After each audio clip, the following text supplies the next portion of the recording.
और जहां बाबा साहब भीमराव अम्बेडकर जी ने इतना शानदार अच्छा संविधान दिया,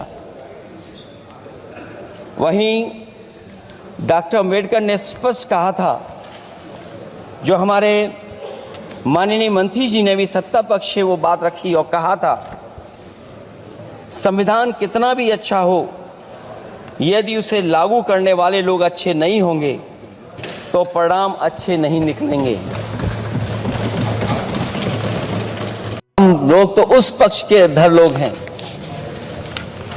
अगर आप करा सकते हैं तो आप कराइए।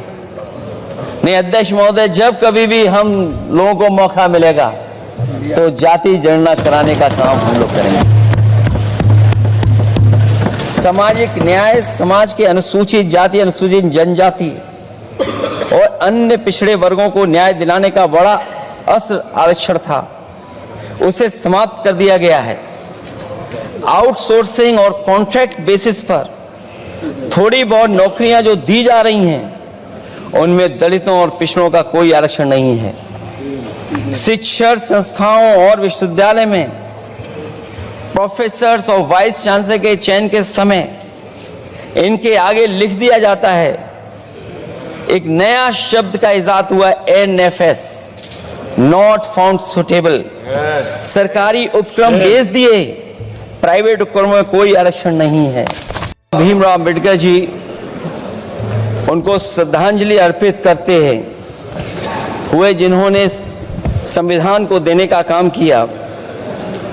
हमारा संविधान जो तैयार हुआ है, उनकी प्रबुद्ध दृष्टि का परिणाम है कि हमारे पास न्याय, स्वतंत्रता, समानता और बंधुत्व के सिद्धांतों पर आधारित एक महान संविधान हमें मिला है। भारत राज्यों का एक संघ है और हमें विविधता में एकता पर गर्व है। ये हमारा संविधान ही है जिसने भाषाई, क्षेत्रीय, धार्मिक और जातीय विविधता वाले हमारे देश को एक साथ रखा है। ये संविधान डॉक्टर अंबेडकर जी ने कहा था कि संविधान की सफलता इस पर निर्भर करेगी कि हम उसके अनुसार कैसे काम करते हैं। यह देखना है, विधायिका, कार्यपालिका और न्यायपालिका की जिम्मेदारी है कि इस महान देश का शासन हमारे संविधान में निहित उच्च सिद्धांतों के अनुसार चलाया जाए। डॉक्टर अंबेडकर ने कहा था, मैंने तो संविधान निर्माण का दायित्व बहिष्कृत वंचित वर्गों को अधिकार दिलाने के लिया है। ये वही संविधान है जो समय समय पर हमारा रक्षा कवच बनता है। अध्यक्ष महोदय, ये संविधान हमारी ढाल है, संविधान हमारी सुरक्षा है, संविधान हमें समय समय पर शक्ति देता है। संविधान ही देश की 90% शोषित, उपेक्षित, पीड़ित, वंचित जनता के अधिकारों का सच्चा संरक्षक है। ये संविधान ही हमारा बड़ा मददगार है। इसलिए ये हमारे जैसे लोग और देश के कमजोर लोगों के लिए और खासकर पीढ़ी के लिए संविधान की रक्षा जन्म मरण का विषय है। न मेरा है न तेरा है, ये हिंदुस्तान सबका है। नहीं समझी गई ये बात तो नुकसान सबका है।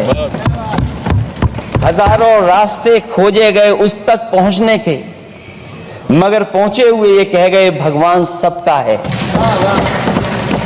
जो इसमें मिल गई नदियां वो दिखाई नहीं देती महासागर बनाने में, मगर एहसान सबका है।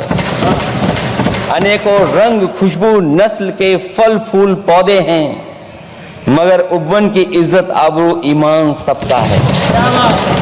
हमें उम्मीद है कि इस चर्चा के बाद बाबा साहब भीमराव अम्बेडकर जी का दिया हुआ संविधान को बदलने का सपना नहीं देखा जाएगा।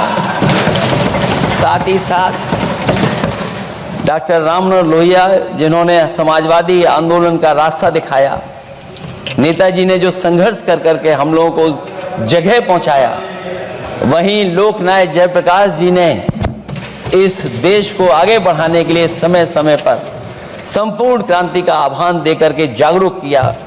मैं उन सबको याद करते हुए एक बार फिर अध्यक्ष जी आपका बहुत बहुत धन्यवाद देता हूं। ऐसी चर्चा संविधान की